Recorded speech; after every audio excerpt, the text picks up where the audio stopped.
اچھا، ایک میں آپ سے واقعہ شیئر کرتا ہوں، اس میں آپ سے سوال پوچھنا چاہ رہا ہوں. اچانک میرے ذہن میں آ گیا کہ شرعی طور پہ اس مسئلے کا کیا ہے. میں یہ واقعہ ہے، میں بلکہ مسجد کا نام بھی لے دیتا ہوں. ایک نیلی مسجد ہے مانچسٹر کے اندر، وہاں کا یہ واقعہ ہے 2013 یا 14 کا. میں نماز پڑھنے گیا وہاں پہ، تو جو وہاں کی کوئی کمیٹی تھی ان کے ممبر کا بیٹا تراویح پڑھا رہا تھا اور 28واں سپارہ پڑھ رہا تھا. بہت زیادہ غلطیاں کر رہا تھا. میرا الحمدللہ قرآن بہت پختہ ہے، میں نے اس کو غلطیاں بتا دی. جب سلام پھیرا تو امام صاحب نے مجھے پکڑ لیا.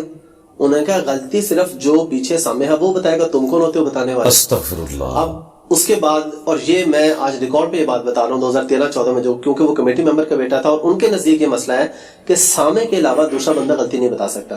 مزید میں نے 4 تراویح وہاں پہ پڑھی. اگر میں حانس نہیں ہوں گا قسم کھاؤں تو 50 غلطیاں تو اس نے کی ہوں گی. اس میں زبر زیر اس کی اپنی تھی. تو جب وہ غلطیاں کر رہا تھا سامع اس وقت کدھر تھا؟ سامع پیچھے کھڑا تھا. تو وہ کیوں غلطی نہیں نکال رہا تھا؟ وہ صرف اس کو وہ غلطی بتاتا تھا جہاں پہ وہ بھول جاتا تھا اور رک جاتا تھا. جہاں پہ وہ چلتا جا رہا ہے ادھر زبر زیر جو مرضی پھڑکائی جا رہا ہے وہ چلنے دیتا. نہیں اس طرح تو نہیں کر سکتے. اچھا، ہم انہی کی بات ان پہ الٹتے ہیں جو وہ کہہ رہے تھے نا سامع کی ذمہ داری ہے. جی. تو ان سے اگلا سوال آپ نے یہ نہیں کیا کہ سامع اگر غلطی سکپ کرے تو اس کا وبال کس پہ ہوگا؟ آپ اس گناہ کا وبال اٹھائیں گے اپنے اوپر؟ یہ آپ نے ان سے پوچھا؟ نہیں، ہم اس وقت بچے تھے. اب اگلی بات سنیں. ابو داؤد میں حدیث ہے. جی میں آپ کو سن. ابو داؤد میں حدیث ہے، نبی الاسلام نے ایک دفعہ نماز پڑھائی اور آپ نے ایک آیت بیچ میں سکپ کر دی قرات کے دوران. نماز پڑھ کے جب فارغ ہوئے تو ایک صحابی نے نبی الاسلام کے پاس جا کے کہا یا رسول اللہ آپ نے یہ آیت چھوڑ دی تھی بیچ میں. تو آپ نے ان کی سرزنش فرمائی. آپ نے فرمایا تم نے مجھے نماز میں ٹوکنا تھا. آپ نے تو نہیں فرمایا کہ میرا سامع جو ہے وہ ابو بکر ہے یا عمر ہے یا عثمان ہے یا علی ہے. وہ عام صحابی تھے. تو انہیں بتائے کہ تم کس نبی کے ماننے والے ہو؟ نبی الاسلام نے تو سب کو اجازت دی ہے. پھر بخاری مسلم میں حدیث ہے، نبی الاسلام نے ایک دفعہ زور کی 2 رکعتیں پڑھائی، سلام پھیرا اور مسجد سے بھی باہر نکل گئے. اب سارے صحابہ جو ہے نا وہ رسپیکٹ والے اس میں تھے. ایک صحابی جنہیں ذو الیدین کہا جاتا تھا، 2 ہاتھوں والا. وہ 2 ہاتھوں والا اس لیے کہا جاتا تھا کہ ان کے ہاتھ بڑے بڑے تھے. وہ نبی الاسلام کے پاس جا کے مسجد کے دروازے پہ کھڑے ہو گئے. ان کا یا رسول اللہ نماز کم ہو گئی ہے یا آپ بھول گئے؟ تو نبی الاسلام نے فرمایا کہ نہ نماز کم ہوئی ہے اور نہ میں بھولا ہوں. یعنی نبی الاسلام یہ بھی بھول گئے کہ وہ بھول چکے ہیں. اللہ اکبر. آپ پورے کانفیڈنٹ تھے کہ میں نے 4 رکعتیں پڑھائی ہیں. ان کا یا رسول اللہ آپ نے 2 رکعتیں پڑھائی ہیں. آپ نے فرمایا میں نے 2 رکعتیں پڑھائی ہیں. پھر آپ نے باقی کی طرف دیکھا، کہا یہ ٹھیک کہہ رہا. پھر ایک ایک کر کے ساروں کا کانفیڈنس آیا.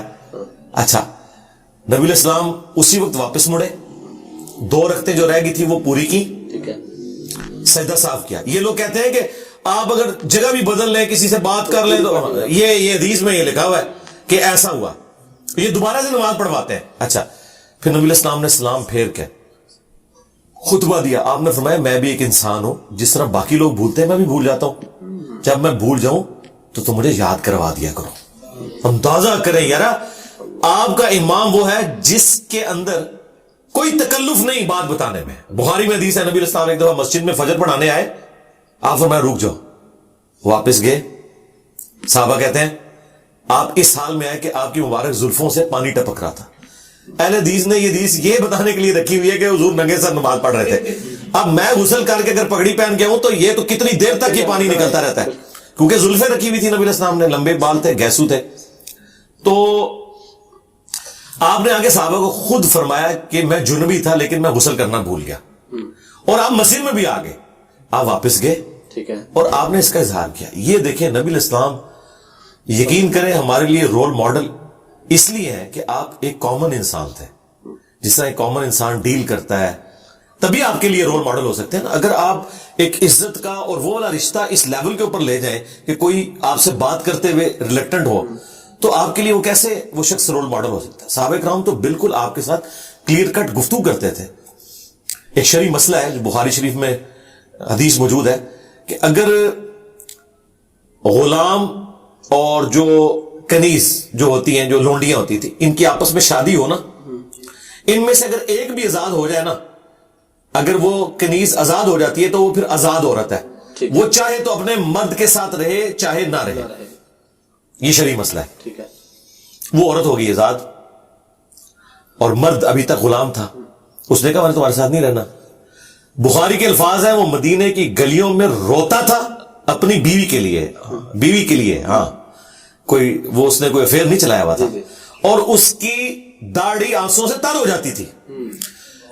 उसकी ये हालत देख के हुजूर को तरस आया, आपने उसकी उस बीवी को बुलाया, कहा कि तू उसी के साथ रह। उसने कहा या रसूलल्लाह, ये आप मुझे हुक्म दे रहे हैं या मशवरा दे रहे हैं? हाय हाय हाय, आप सोच सकते हैं ये कॉन्फिडेंस उम्मतियों को नबी इस्लाम ने दिया हुआ था। बेशक। तो नबी इस्लाम फरमाया मैं हुक्म नहीं दे रहा, अल्लाह का हुक्म तो नहीं मैं बदल सकता, मेरा एक मशवरा है। तो उसने आगे से कहा या रसूलल्लाह, फिर मैं ये मशवरा नहीं मानती। हाँ, यहां अगर कोई तहरीक चली हुई होती, 295C उस पर लगी होनी थी, FIR उस पर कटी होनी थी, और कोई मुजाहिद मिल्लत खड़ा हो जाता, उस औरत को जन्नत में पहुंचाता और अपनी जहन्नम पक्की कर लेता। उसने तो जन्नत में जाना था, उसने अपनी जहन्नम बना लेनी थी। बिल्कुल। तो अली भाई, इसी से रेलेवेंट एक सवाल कि इमाम अगर गलती करे और पीछे कोई ना बता सके, तो जो नमाज से बाहर को बंदा बैठा हुआ है वो बताए तो क्या नमाज खारिज हो जाती, फासिद हो जाती? नहीं, बाहर वाले को वैसे तो इंटरेक्शन उसके साथ नहीं करनी चाहिए, ठीक है, लेकिन अगर बाहर वाला बताता है तो ये फिका हनफी वालों ने एक मसला बनाया हुआ है कि नमाज जो है वो फारिग हो जाएगी। क्यों फारिग हो जाएगी? खामखा आपने ये चीजें बनाई हुई हैं, इससे कोई फर्क नहीं पड़ता। बाहर वाला भी बता दे तो कोई फारिग नहीं होगी। और दूसरा असल इशू मैं आपको बताऊं कहां हुआ है, ये जो सामे है ना, हमेशा उनकी मंजिल आपको पता है उस पढ़ाने वाले से कमजोर होती है। जी जी, जो कमजोर होता है उसे सामने बनाया जाता है। और मनु दसो नाले दे दला, सही बात, नाले में दला। अब मुझे बताएं, जब सामे कमजोर वाले को बनाया जाता है और वो इस काबिल नहीं होता कि इमामत करवा सके, तो कहते हैं तू सामे बढ़ जा, उन्हें फिर गलतियां की कटनी है। इसका बड़ा आसान सा तरीका है कि मुसहफ हाथ में पकड़े। फिका हनफी ने जहां मार खाई है ना, वो ये है कि ये कहते हैं मुसहफ आपने हाथ में पकड़ा, इससे एक लफ्ज भी पड़ा, आपकी नमाज फासिद। अब इनको कौन बताए कि बुखारी में लिखा है कि ज़कवान एक गुलाम था सईदा आयशा का, जो रमजान में क़यामुल लैल करवाता था मुसहफ हाथ में पकड़ के। इमाम बुखारी ने बकायदा चैप्टर की हेडिंग में लिया, और इसकी पूरी सनद अल मुसन्नफ इब्न अबी शैबा के अंदर और सुनन कुबरा अल बैहकी के अंदर मौजूद है। तो सहाबा किराम तो ये करते थे। मुसन्नफ इब्न अबी शैबा में तो यहां तक मौजूद है कि ये तो मैंने आपको बताया कि वो मुसहफ पढ़ के इमामत करवाता था। वहां पे कि सहाबा किराम सामे होते थे, कुरान को हाथ में पकड़ते थे। कोई डेस्क रखा होता था, सजदे में जाते वक्त उसके ऊपर रख देते थे। ना भी रखें, आप अगर जमीन पर भी रखते हैं कोई ऐसा मसला नहीं, बस उसको पाँव ना टच करें। आप तौलिया कोई रख लें फोल्ड करके, कोई तकिया रख लें, कोई ऐसा इशू नहीं है। रिस्पेक्ट तो वो अल्लाह ताला ने जांचनी है कि किसी के अंदर कितनी है। तो ये जो मसला इन्होंने घड़ा है कि आप मुसहफ पकड़ नहीं सकते। आप सऊदी अरब में जाएं, आप देखें रमजान में लोगों ने मुसहफ पकड़े होते हैं। ये मुसहफ अगर इन्होंने पकड़े होते हैं ना इमाम गलती खाता और ना ही सामे जो है वो इस तरह चीपली उसे आगे भागने देता। और अब तो इससे भी अगला वर्जन आ गया, स्मार्टफोन एयर फ्लाइट मोड में लगाएं, आप वो खोलें, रमजान में तरावी को एंजॉय करें। हम अपने दोस्तों को कहते हैं कि आप देखें, इंसानी दिमाग पैरेलल में सिर्फ 2 काम कर सकता है, तीसरा वो कर ही नहीं सकता। वो 2 काम आप करें, जब वो किरात कर रहे हैं आप अरबी पे नजर रखें, नीचे नीचे उर्दू देखते जाए। मैं आपको कहता हूं पूरी नमाज में आपको मसला ही नहीं आएगा। तीसरा कुछ चीज वो दिमाग सोच ही नहीं सकता। तो पैरेलल में आपका कुरान भी कवर होगा। यकीन करें, जो 1.5 घंटे की तरावी आपको लगता है कि 1.5 साल की होगी है ना, आप कहेंगे फौरन खत्म होगी। मैं आपको बताऊं कि मुझे कुरानिक अरबी अच्छी आती है, यानी मैं कुरान का तर्जुमा कहीं से भी कर लेता हूं। हदीस वाली अरबी जो वो ज़ाहिर है कि वो उस तरह यूज टू नहीं हो, तो मैं तो इतना एंजॉय करता हूं कुरान सुनने को। मैं कहता हूं कोई अच्छा पढ़ने वाला हो, पूरी रात सुनाता रहे, इंटरेस्ट नहीं लूज होता। ये एक ऐसी किताब है कि आपका इंटरेस्ट लूज नहीं होता। ये जो लोग रुकू का इंतजार करते हैं ना तरावियों में, वो ठीक करते हैं बेचारे, उनका क्या इंटरेस्ट है। हाँ, एक तो उन्हें उनका तर्जुमा नहीं पता, प्लस अरबी भी नहीं ना समझ आ रही। यालमून तालमून है ना। हमारे मोहल्ले में एक मस्जिद थी, वो हाफिज़े कुरान पूरा महीना 2-4 सूरतें ही ना आगे पीछे करके उन्हें सुनाता रहा, और वो खुश थे कि हमारा कुरान चल रहा है। लेकिन उसकी अक्लमंदी थी, उसने सूरह यासीन सूरह मुल्क नहीं पढ़ी, वरना तो पकड़ा जाता ना। हाँ, उसे भी पता था कि बस ये इस तरीके से मैं काम चलाऊं। और आप देखें ये हाफिज़े कुरान कितने शातिर होते हैं, ये इतनी स्पीड से पढ़ रहे होते हैं, लेकिन जब वो सूरतें आती हैं ना जो अवाम को आती हैं, उधर आप देखें ये कितना आहिस्ता आहिस्ता पढ़ते हैं। हाँ, इनकी चलाकियां आप कभी गौर करें। इन्हें पता है कि यार यहां तो सारे कहेंगे कि चलो यार ये तो सब सूरत आती थी, ये तो पता लगे क्या पढ़ता है, लेकिन उन्हें नहीं पता लगता। ठीक है, इसलिए ना वो फिर कहते हैं आहिस्ता पढ़ो, ताकि इस चीज को हम अवेल करें कि यार हम ठीक पढ़ रहे हैं, और जैसे ही वो सूरतें गुजरती हैं फिर दर्द दर्द करके ना आगे चलते हैं। और ये मैं आपको बताऊं, ये कुरान की तौहीन है। कुरान में वाज़ेह हुक्म है, वरत्तिलिल कुरान तरतीला, कुरान को आपने ठहर कर पढ़ना है, अरबी लहजे में पढ़ना है, इसे मारूफ अरबी में पढ़ना है। वैसे आप मजहूल अरबी आम हालत में बोल सकते हैं, अल्लाहुम्मा सल्ली अला मुहम्मद, लेकिन सल्ली लफ्ज है, लेकिन ये चल जाएगा। लेकिन कुरान में लामज़ेर ले नहीं आप पढ़ेंगे, लामज़ेर ली ही पढ़ेंगे। तो ये सीखना जरूरी है।